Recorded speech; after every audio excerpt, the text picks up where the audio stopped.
This is the Buckeye Cast. But where would Michigan football be without players from Ohio? It wouldn't be where it is today, I promise you that. The way the kids are raised, it's not a basketball state, it's not a soccer state, it's a football state. Don't you know who we play this week? Don't you know who it is? My God, it's Michigan. It's Michigan. And he's crying and tears are coming down his cheeks. And I thought, whoa, boy, the old man has really lost. He's using Michigan and he's using it repetitively.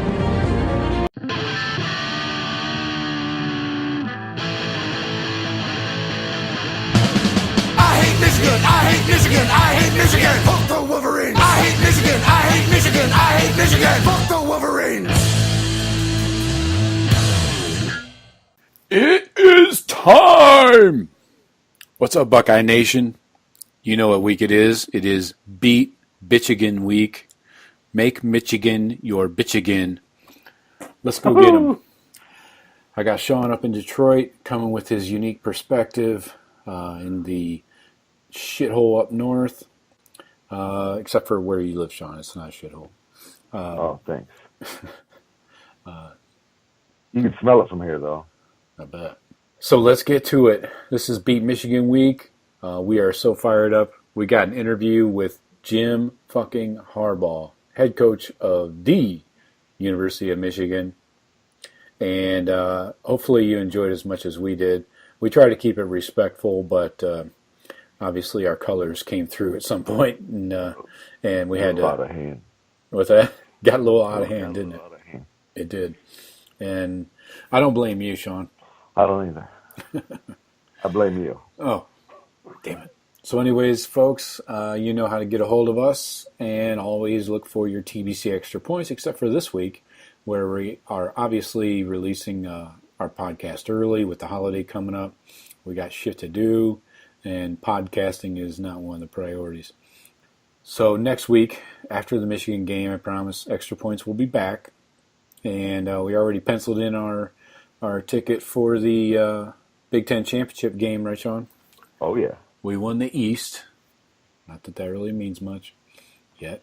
So we will have Extra Points and podcasts next week leading up to the Big Ten Championship. And right now, let's get into this recap of the Fighting Illini. Notice they are fighting. They aren't just Illini. I'm not sure. They're the Fighting Lioness. They barely fielded a fucking team last week, right? I know. I almost felt bad for those guys. Yeah. So let me throw some numbers at you. Yeah, me too. Buckeyes put up 325 on the ground. I'll take that. That's exactly what we were calling for, right? That's what I'm looking at. Yeah. Defense held Illinois to 105 total yards. Again, they're barely putting guys out there. I don't know how you only put up 100 yards, but defense was playing inspired, obviously. Been on fire the last couple of weeks versus Sparty and now Illinois. What do you think about Weber going over 100? Man, Weber's, the late season spark. Gosh, I almost consider him the veteran, as a sophomore. Yep. And I don't know, he's money, just solid. Loving Weber and Dobbins, still love Dobbins.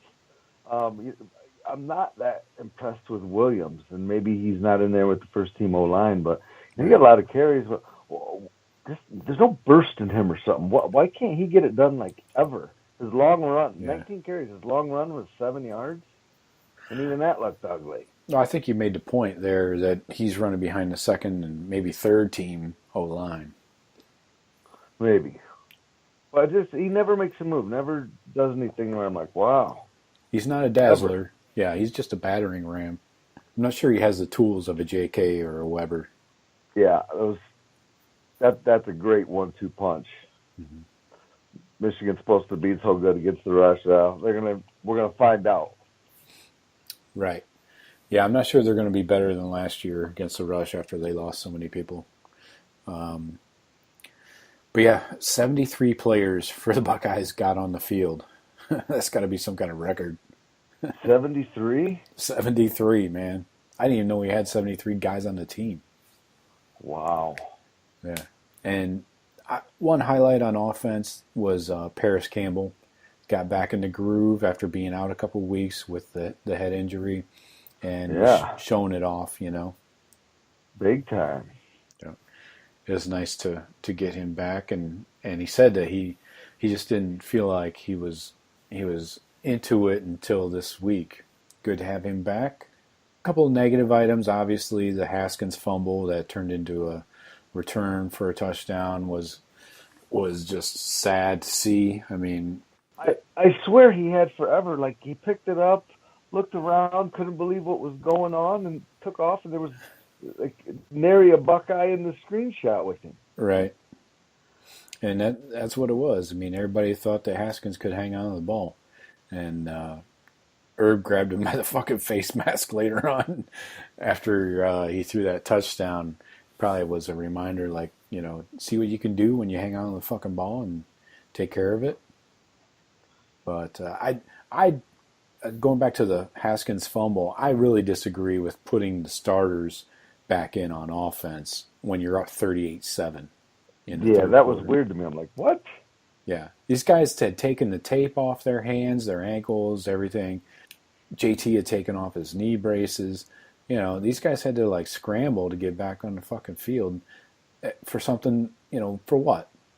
What'd you think was going to happen? We were going to fumble 5 more times in a row and give up the lead? No, but what if you do and you're sitting on 38, and there's 10, and then they get another one, and all of a sudden it's 38-24, and you're never in jeopardy of losing. But now those style points that you're pretty much going after here to try and get in that playoff, right? You need those. And maybe you thought, you know what? Fuck, man. I thought you young guys could get this done. And yeah, bring in JT, show you one more time. Show you one more time, and that's it. Right. But what then do you do if somebody rolls an ankle or a knee, a starter, and you lose them next week against Michigan, or maybe say 2 weeks, was it really worth it, and was it worth the risk? I mean, to me, looking at it from a different point of view, you're saying that you're really concerned about your defense not being able to stop Illinois. Even if they get 5 turnovers in a row, they're not going to all be for touchdowns. No, because that wasn't the defense. No, but it doesn't take much. Especially at that point, you got your second and third team D guys going too now. It's not like you're relying on your first team D. So, you're a little bit sketchy everywhere with guys that are jacked up playing in a game. I don't know. I don't love the play either, bringing them back in. But to me, that's the only reason it could be is like, hey, I've got to keep these style points. So I got to at least get another score. Right. Yeah, I guess I don't think it makes sense to bring the starters back in unless it's like two or three score difference. It's got to be much more than 31 points to scare me into shoving these guys back out there, especially in the rain, man. That's the wild card is the elements. Yeah, I think the right play would have been if you want to punish the kid, then you bring in Burrow right there. Yeah, exactly. Right at that point. Right. And I actually, because I think to me those guys are 2A and 2B, right? I mean, I guess Haskins got it because Burrow was hurt, but I think Burrow was, I don't know. They're neck and neck as far as I know. I would give Burrow the edge in the running game, the QB run, because obviously Haskins is not a willing runner, and he had the fumble issue, but he just does not look comfortable running the ball on any of those option plays. So Burrow has always looked solid. He may not be the flashiest, fastest guy, but he's a JT kind of solid, get you 5 on an option play. I think he makes good decisions as well.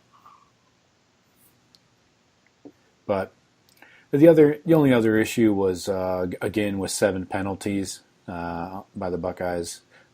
Still trying to whittle that average down, and Barely did that this week. Yeah, it happens. Yeah. 7. Coming off of 2, though, the week before, right? Right, yeah. So they felt they had a little room to play with. Yeah, and like you said earlier, how many kids played? 70-something? Yeah. Come on, you're getting, I think there was at least one or two jumps on some backup O linemen. Right. So I give them a little bit of a pass on that one. Yeah, I don't know who actually committed the penalties off the top of my head, but yeah, I'll give them a little leeway this week. But let's get into this beat Michigan week. Oh my God, We gotta blow it out for this one, especially prepping for this Harbaugh interview that we did. This stuff is going to be funny. It's going to be better than the Herb interview, I think, especially from a Buckeye fan standpoint. But we do invite your Michigan cronies and your Michigan friends to tune into the podcast and download this one because I think they might enjoy it as well. So, noon, the usual.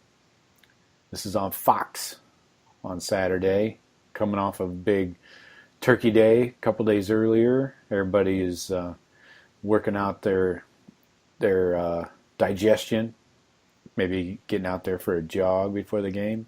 Hint, hint. no thanks. So, injury update has nobody major going on. I did notice Fuller was out last week, was not in the game at all. Oh, he didn't play at all? Right. And Herb said today, actually, that he had a minor leg injury they were just holding him out for. And Dante Booker wasn't even in the stadium on Saturday. So don't know if he's still going through the concussion protocol or maybe he hasn't bounced back yet from that. I don't know. But that's why he was out. So hopefully he gets right. Going to need all hands on deck this week. Yeah, those are the only two injury issues. Obviously, we saw Paris was back. And I think we're in good shape otherwise. So, let's throw some stats out there. So, Michigan is number 102 in the country on total offense. Yeah, 102. That's 102. Digest that for a sec. Buckeye defense is like number 8, I believe. Something like that. We've heard about these rumors of who's going to actually play quarterback with Brandon Peters getting bounced off the turf last week. That Wisconsin dude took care of him pretty well. So now we're in kind of a who's going to play mode between Wilton Spate, who is supposedly back and able to take practice reps this week and take contact. He only broke like 3 vertebrae earlier in the season. Oh my God, kid! You better not come on that football field. Yeah, so don't do it. Right. So the D-line smells blood in the water. And then, the same goes for Peters, man. We'll knock your head off too. It's not going to take much of a hit. And then you got O'Korn, who I don't think he's gotten injured as much, but he just sucks. This guy, he's not good. So I would imagine O'Korn is going to be the starter because you have to assume this Peters guy is not going to make it back by Saturday. And Spate is in no shape to play. I can't imagine. He hasn't taken any practice reps for, months now? At least 6 or 8 weeks. So how do you just throw him out there and say, hey, go throw to your receivers now? So to me, I think it's got to be O'Korn, right? I think so. What, are you going to burn McCaffrey's red shirt last game of the year? Yeah, right. And put him behind that fucking O-line. It's like Swiss cheese. It better be. We better tear that line apart. Yeah. Judging by what everyone else has done to it, I don't see our D-line not getting through there and causing havoc in the backfield all day long. So yeah, the only concern is stopping the running game, and they really haven't impressed much on the running side of the ball. That's definitely their strong suit. They're putting up like 194 a game on the ground and 166 a game through the air. So these guys aren't lighting up the fucking stat sheet at all. They're only scoring 26 points a game. We allow 19.8, so this is not going to look good for their offense. I'm not sure that any quarterback they have on their roster would matter. Yeah, I mean, you wouldn't think so. And I think the O-line is what people are pointing at with that team on why they're in such disarray. I mean, I think they've got decent running backs. We had that one kid, didn't he flip, or we were in a race to get him? I don't think he's the starter, the backup, the Walker or something. Oh, yeah. Yeah, he's not even playing, though. He gets some carries. He actually looked Kareem Walker? pretty solid. He only has 17 carries on the year. I think most of those might have been the last couple games. Okay. He's not 17 on the year? Yeah, for 72 yards. I would say the guy with the bullseye on his back is that Higdon, number 22. He's got the bulk of the load, and Chris Evans and Ty Isaac as well. They've all kind of helped share the load, but I think they're all kind of the same back. None of them really seem to be anything of note. They just, they're kind of similar. Yeah, I mean, our linebackers better play. Looking at college football film room on that pass protection, that they always chart the pass protection of the O-line. And looks like who's this guy? I don't know who this guy is. Bushel Beatty, number 76. He looks like one of their weak spots. And then Nolan Eluzio, number 70. These guys seem to be the weakest links. None of these guys are doing anything great. Mason Cole, number 52, is giving up 5 sacks. Eluzio's given up 5 sacks. That's their stud. Really? I saw that. Mason Cole, I thought going into the year, is supposed to be their guy. Nice. He's given up 2 hurries, 3 hits, and 5 sacks. That Ben Bredesen, number 74, he's given up 5 hurries, 7 hits, and a sack. Yeah, he's the other big name. So their O-line is definitely not putting it together. That's at least on the passing side. I don't expect them to try and throw very much. They can try. I guess that's what I would do to Ohio State, try and throw. But I don't know how you do that with any of these quarterbacks, no matter who starts. Their receivers are okay, but like I said, they're only putting up 160 a game through the air. So, is it the quarterback or the receivers or both? The O-line, I think it's a combination of all three, personally. But, well, I'll tell you what, they're starting. I watched parts of the last couple of their games. They are really starting to try and get the ball to that Donovan Peoples-Jones. They should have. They should have been doing that from week 1, man. I know, and he looks good out there, and they're just missing him on some stuff, but yeah. He goes up, he plays hard. I think he's returning punts for him. Yep. He's a weapon. The guy he is, and I think they think that Eddie McDoom, he's supposed to be some. I don't see much out of him. Oh, hype! You got a cool name. Kinda. Unless you're doomed. Doomed to fail. So yeah, Michigan's defense. Well, that's good, man. If our D line can't get through those numbers you just rattled off for me, doesn't sound like those guys are that good. Yeah. So Michigan's defense is going to be the big determining factor for this game. I think we need to be able to run the ball. I know Herb would love to just cram it down their fucking throat all day. So it's going to be interesting to see that line of scrimmage movement, Mikey Weber wants to go up there and get fed plenty. Oh, yeah. So, Webb, yeah, Jordan, it's a lot of hungry guys. Alibi. Yeah. So I see a heavy dose of the run coming. Michigan has only allowed 117 on the ground per game. So I'm going to look for that average to go up a bit. Just a bit. Yeah. Everybody's average goes up when they play Ohio State. Yeah. So, yeah, I don't know. To me, it looks like the Michigan secondary is probably the weakest part of that defense, don't you think? It seems like people are throwing the ball. I definitely think.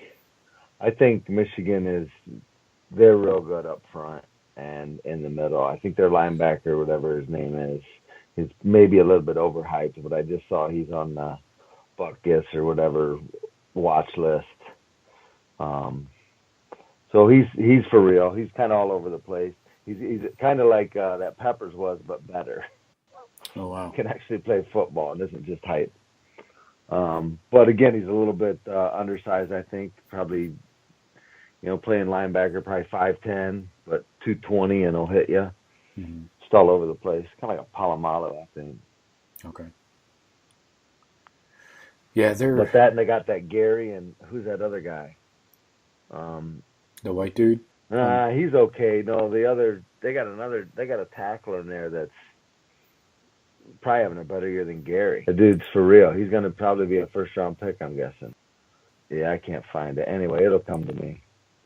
But no, they're for real up front. Hurst? Yeah. Hurst. Yeah. Hurst is a flat-out beast. Yeah. Yeah, he's got better numbers than Rashawn Gary, actually. He's got 39 tackles. He's got a forced fumble and 5 QB hurries, 12 hits. He leads their D-line, or basically their defense in hits on the QB. Yeah, he gets after it. He's got quick feet. And back that up with Gary. And then what's his name? That Winovich.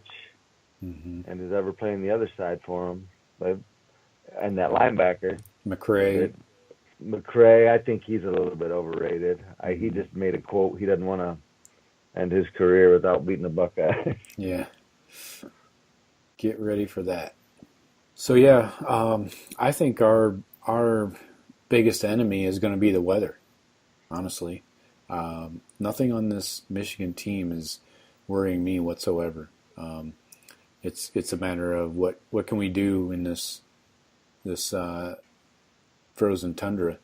Looks like it's going to be high of 43, low of 26 for Saturday. Yeah, high 43, low 26, 30% chance of rain, and 17 mile an hour winds. Yeah. So yeah, line of scrimmage is going to be crucial. Yeah, there ain't going to be any passing. No. 17-mile-an-hour winds, especially if it's raining, 17-mile-an-hour winds and 35 degrees. Right. Forget. Yeah, that's big trouble. So again, yeah, I think establishing the run is going to be the key, and I like our chances. We got a much better O-line this year. And our D-line, their D-line's good, but so's ours. Exactly. I would put ours well above, a couple notches above theirs. And we ran linebackers, I like the way the linebackers are looking right now. Yeah, I wouldn't change a fucking thing. Again, I know people are going to say that, they moved Worley to the middle because they didn't know what they had in Tough Borland at the beginning of the year, but fucking put him out there, How do you not see what Tough Borland is all about in practice? It looks good. Yeah, that moving Worley to the middle was the dumbest thing I've ever seen. And he looks good on it. Right. Well, he was all about it because he wants to show the NFL that he can play all three linebacker positions, which he can, but it didn't work out, for the personnel we have. So, and plus he got dinged up. That didn't help. I think he got dinged up because he wasn't big enough to play the middle, He's not a Raekwon. You are. So, Who do you have your microscopes on? Well, this is going back to I've been with you for a little while on offense. I'm putting my microscope on JT Barrett to close out his regular season career, undefeated in his tenure at Ohio State. Captain of the offense. Does feel like captain of he's the been there team. 10 years. I know. I think last time they beat us was with Fickle, right? And that was the year before JT came. Yeah, so JT's my guy on offense. On defense, I've got a broad microscope on this. I wanted to just go with Draymond Jones, but I think the onus with that weather is going to be on that D line. It's like you just said, this game is going to be won in those trenches, and I'm confident that we can do it on offense. But that defense is going to need to hang tight. It's going to be running game all day long. It's going to be hard fought. It's going to be nasty, and how we blow them out is we sustain some drives early, doing our hurry up, wear down their defense, and then they're screwed all game long. And then we can keep rotating our D guys in, our D linemen, and keep fresh on them. And still see how they hang with us. I like your the sound of your broad microscope. Can I borrow that some night? Yeah. Yeah, those are solid. I agree with you there. On my offensive microscope, I'm going Mikey Weber. I think this is a potential for a 200-yard day for Weber. Ooh. I think he gets the bulk of the carries. I think it's like 20 and 15, Weber and Dobbins. And I think he wants to prove a point, especially going to Michigan. I think he's going to have some friends and family in the crowd, and I think he's going to be eager to show his worth, and show everybody that he's grown up and he's a Buckeye. So I'm going to go Mikey Weber on offense. And defense, I'll basically skip the D-line since you put your broad microscope on them. And I'm gonna bang on the linebacker group, honestly, because I don't know what to expect with this lineup. If Booker can't go, what happens? Even if he can go, does he move to middle and Borland sits? Because this is going to be a two tight end kind of offense coming at us. So I think you're going to see some of those other guys in there. I don't necessarily think it'll be Booker. I think you'll see Borland. Gosh, who you've been. You're going to see Borland in the middle. Malik Harrison. Harrison. Someone else has been getting some playing time. Werner. Spot. I don't know. Baker's going to play weak side. Yeah, and then again, I think you got to keep it Worley, Borland, and Baker. Mm-hmm. Yeah, I would imagine that's going to be the starting lineup. I think Booker comes off the bench if he's good to go, and subs in for whoever needs a blow. But this is definitely going to be one of those games where you're going with your standard 4-3 lineup. 4 down linemen, 3 linebackers. They're not coming out and spreading the field, and going to whip it around. I don't give a shit. Take the weather out of the equation. They just don't have the QB personnel and the O-line to spread the field. I don't think they have receivers either. No, but Peoples-Jones is decent, but you're right. I think it's all going to be this whole game, not only the running game, but the passing game is going to be right up the middle of the field. And those guys are going to need to friggin' cover those tight ends. Mm-hmm. And that's going to be the battle to watch. And hopefully Fuller's ready to go. That concerns me if he's not. Yeah, I think they held him out. I guess Smith would go in his stead. Yeah, he played. Eric Smith played most of the game last week. He did fine. No, it's not like he really had competition. Much to do. Yeah. Things were pretty much wrapped up in front of him. So, but he looked well. He was flying around and playing normal. So, I'm shocked that Michigan only put up 58 yards rushing last week against Wisconsin. That was mind-blowing to me. Did they abandon the run? I mean, we've done it, but every time we do it, it's because our coaching sucks. Well, they had 37. Usually not that we can't run; it's we just stop running.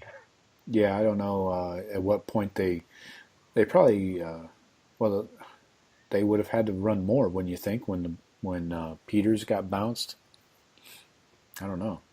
But, yeah, you're bringing in the new guy again and whipping it around in Madison. Right. They had 37 carries, so that's not a solid average. 60 yards on 37 carries. Some of those maybe some sacks and shit mixed in there from the quarterback. But anyway. Is Wisconsin's D that good? That's what I'm trying to figure out, man. They just haven't played anybody. That's my thinking. They didn't play us. They didn't play Penn State.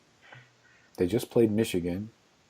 They beat Penn State. They played better, just sound football. Penn State's bombs. No, Wisconsin hasn't played them. We were talking Wisconsin, right? Yeah, I think if Wisconsin did, I think they'd whip Penn State. Yeah, I could see that. You shut down Saquon, I think you're halfway home to beating them. I think you're and anybody that tries to shut down Saquon pretty much does. Yep. If you sell out to do it, right. If he doesn't hit a home run or catch a pass on a wheel route, he can hurt you with the pass. Right. If he doesn't do that, though, he's not doing shit. If you shut him down at the line of scrimmage, nothing's happening for them. I mean, we'll get into Wisconsin next week. We don't need to go down that rabbit hole right now, but I could go off for 30 minutes about their weak-ass schedule. But we'll save it. It's Bama-esque. Very much so. Yeah, so let's get into our predictions right now. I've seen Buckeyes by 11. I've seen 13. I've seen 12. So I don't have an over-under yet. That won't come out till like Thursday probably. So what kind of prediction do you have for us? I got, you say it's going to be cold. You say it's going to be windy. You say it's going to be in Ann Arbor. So I think we cover easily 38-10. I like that. I'm very much in agreement with you. I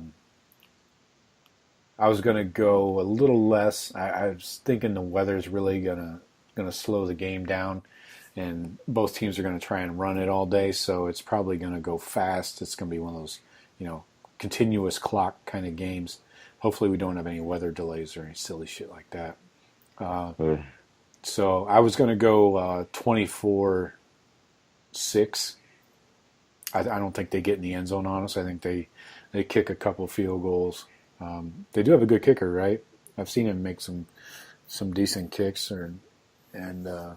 made some decent ones early, but then I think he'd missed like all the field goals in like the last 3 games. Oh. And this last Saturday, they were like, "Hey, if you miss the next one, I'm pulling your ass." Wow. And he made it. It was like a 33-yarder or something. I don't know. Right. Stupid. From the center of the field. Yeah, so, yeah, I'm going to go 24-6. Buckeyes cover. Can't imagine the over-under is going to be much over 32, 33, something like that. I'll bet you it's right around 42. What kind of odds are you going to give me on that? That's where it's going to be. Ohio State. I'm going under. Come on. If that weather is accurate and it holds true, I'm going under that 42 because I think it's just going to be a slugfest. I know Herb doesn't want to. Well, it would be the first time you were wrong. Right?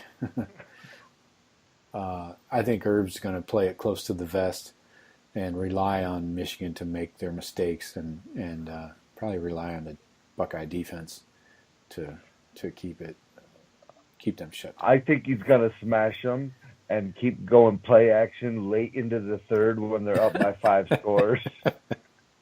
And the stadium's empty. That's right. Yeah. Nothing but bleachers. The blood and guts of the beer. Right. All right. I like those odds. Yeah, folks, no Twitter questions this week. We wanted to hammer right through into and set up this interview with Coach Harbaugh. I know it's what you guys have been looking forward to. We enjoyed doing it, and we hope you enjoy it and share it with your friends, your Michigan friends or whoever. Share it with your Sparty friends. They might like it too. Don't have any Michigan friends. Okay. What's up, Buckeye Nation? I got you in here with the coach of the Michigan, what do they call it, Shawn? University of Michigan? Wolverines?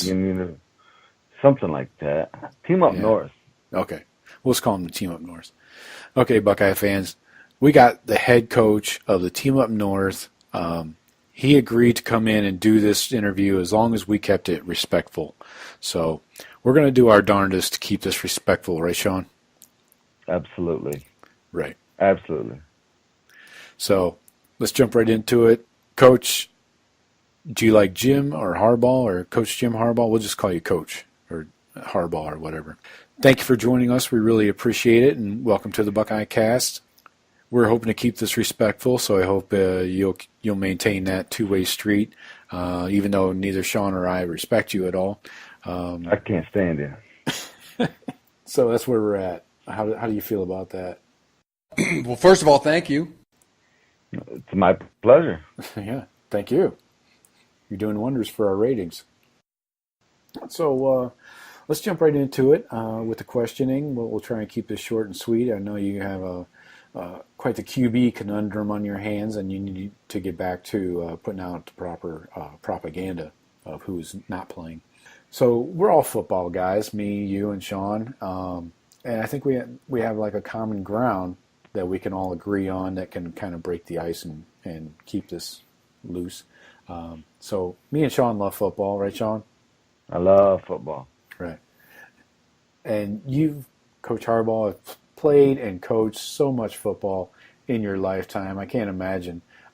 Can you even remember when you fell in love with football? Yeah, no, I've been ate up with football, in love with football since the third day of practice, 1973, first day they put the pads on. Wow. That's very specific. It is. Boy, he really likes the game. Yeah, almost weird. Thanks, Jim. Jim, again, I reiterate, Joe, glad to have you here. We hate you, but appreciate the time. And, you know, all the stuff these players go through on the field, off the field, social, whatnot. Do you find it hard to be a football player in today's game? That's so, yeah, it ain't hard being a football player if you're a football player. Ah, good point. What? What's that If you're a football player, then you're a football player. I get it. We must be overthinking it. So here's kind of a big picture question that could be applied to most anything. What is the most important part of a car? The motor. Oh, see, that's such a football coach kind of answer. I was going to say the wheels. Well, when Herb calls you our rival, does that term sit well with you, Coach? That's a very nice compliment. Yeah, I would say. No shit, especially since crushing you every year isn't really a rivalry. I think it's 12 out of the last 13, and that was on our fickle year. You know, there's no way to bullcrap your way around it. Yeah, there certainly isn't. You goddamn right. I'm trying. Right. So I got to ask you, Coach, can you describe in detail your first meeting with the Buckeye coach, Urban Meyer? I assume it was probably at the 50-yard line. Can you describe what it was like to meet Coach Meyer? He is an amazing, holy person. I mean, in his presence, it was life-changing. You know, the beautiful face, smile, beautiful eyes, but a burden too. You could tell he's. I mean, he got pain. It was like if Jesus were human, this is what he would look like. That was the experience that I felt. Wow. Jeez. Glowing praise. I can't believe. You think he's going to take it easier on you for those kind words? I don't think so. Yeah, that's a straight up brown nosing job if I've ever seen one. That's some weird love something. See, he knows his team's in deep shit this week. So, rumor around campus is that you're some tough guy, and others of us think that you're fake tough. And Joe and I have a theory. You're just trying to be some weird hybrid of Bo Schembechler wearing Woody Hayes glasses, and is that true? What is it? That'd be a great way to be described. Yeah, but you're not have to fuck either one of those. Okay. I don't know. I guess he likes being a Bo Hayes or Woody Schembechler. Yeah, well, I'm guessing they think different. Maybe Bo liked him. I don't know. Wasn't Bo always yelling at him too? Fuck, who wasn't? Ditka was yelling at him. Bo was yelling at him. Didn't matter. So, next question up here for you, Coach. I know this is probably a touchy subject and might stick in your craw a bit, but are you still upset over last year's game in Columbus? Yeah, I'm bitter. Well, maybe you should take some of your own advice. I dug up a quote. Maybe I'll play it for you guys, and maybe you should, kind of change the I to an E. I don't know. Some wise man once said this. If you're bitter, then change the I to an E. Don't get bitter, get better. This guy's an oracle. He's fixing his own problems. He doesn't even know it. Telling you, yeah. Jim, you're an inspiration to us all. What kind of questions do you ask yourself about this 2017 Wolverines team? Tell the truth. Do you have talent? Yeah. Have you put in the effort? Are you stronger? Are you faster? Are you, or are you not? I vote not. I'd say not as well, from what I've seen. There's no way to bullcrap your way around it. Goddamn right on that one, too. Yeah, cut to the chase. I couldn't agree with you more. So, Harbaugh, we know how competitive you are. It's written all over your face. And your khakis, by the way. We know you really, really, you want to suit up and play quarterback in Michigan again, don't you? Instead of these weak-ass little soft punks that you got playing right now, you really want to get out there and take their helmet, don't you? Yeah. I've been playing. I play in dreams. I have. I don't ever have any coaching dreams, but I have football dreams still, and I play. You play in a dream? I mean, Coach, and you say none of them about coaching. So, 3 years you came in here and started jumping up and down, and everybody look at me, saying you're the third best coach of college football who hadn't won anything ever anywhere. Are you still excited about trying to resurrect this garbage Michigan team that is Northwestern? Yes, it's an amazing process. Wow, that was very enthusiastic. I would think the season had beat him down by now. The process is the journey, is the destination. We get it, Coach. Yeah, Thanks. He's a T-shirt guy. Anything you can say and put on a T-shirt, that's his mantra. I'm not 100% against that. So, Coach Harbaugh, what do you think of when you're recruiting a high school player? Education is wasted on the young. I don't know if anybody's ever... You agree with that, Shawn? Yeah, I agree. It is wasted. It's wasted on people having you sleep over at their house and climbing trees. It's ridiculous. You are ridiculous, Coach. Oh, Coach, you're a great evaluator of talent, so they tell me. How would you assess Joe's performance tonight? His energy, his effort. Yeah, I kind of thought he did all right, too. He gets all worked up on Michigan week, though, Yeah. Ain't no holding him back. I bring the wood. He does. As some might say. So let's get into some personal topics. We've talked all football all night. And you don't have to answer this if you don't want to, but we would end the interview if you didn't answer it. So when you're getting, turning the lights off at the end of the night and closing the shades, how does your wife know that you're in the mood for some whoopee? So I'm sure you use that term whoopee. It's I've had some amazing time. You pop a little popcorn and watch some highlights. Maybe an entire playoff game. I mean, that was awesome. And Wow. An entire playoff game gets him in the mood. That sounds about right, Jimmy. Yeah. But we know you're a little more aggressive than that. And in light of today's stories that are going around and a lot of these aggressive things, how does this translate into your personal life in the bedroom with your co-eds? very quick and very aggressive. Nice work, Coach. Nice. I wouldn't Looking forward to seeing those lawsuits. I wouldn't expect anything less. Aggression is his middle name. So anyway, Coach, continuing down this path, what would your wife say about your lovemaking style?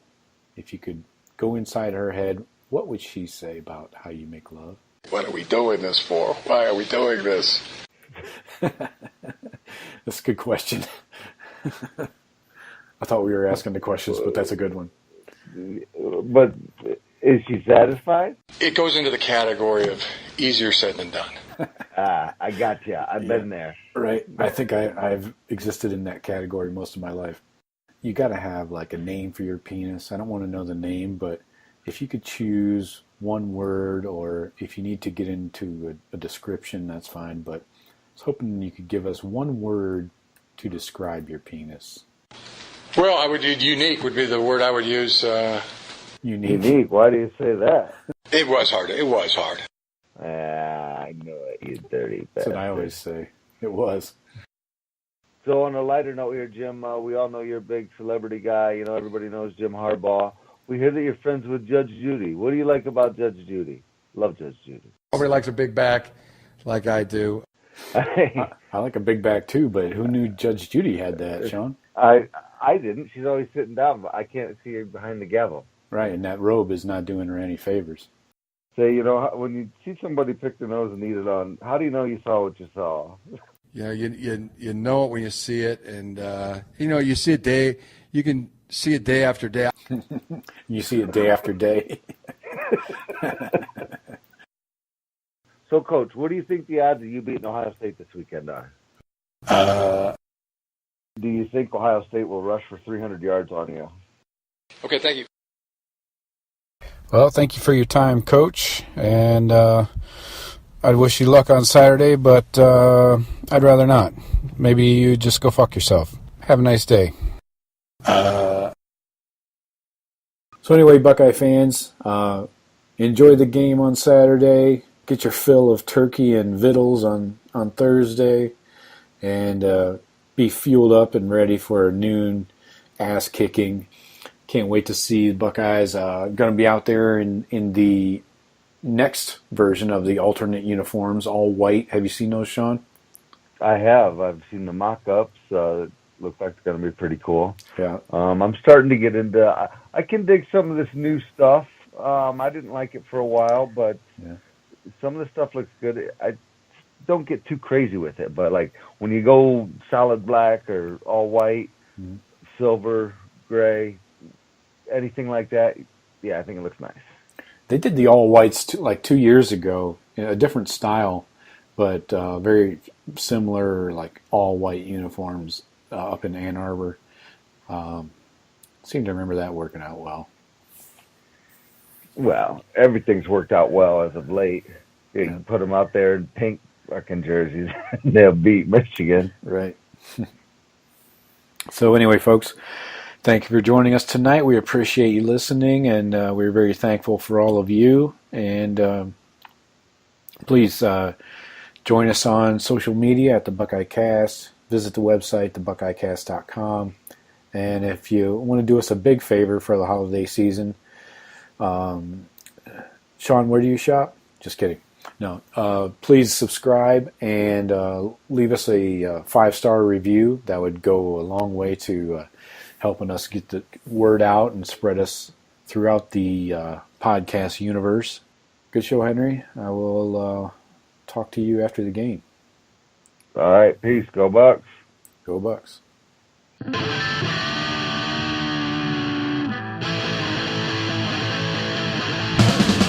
hate Michigan, I hate Michigan, I hate Michigan. Fuck the Wolverines. I hate Michigan, I hate Michigan, I hate Michigan.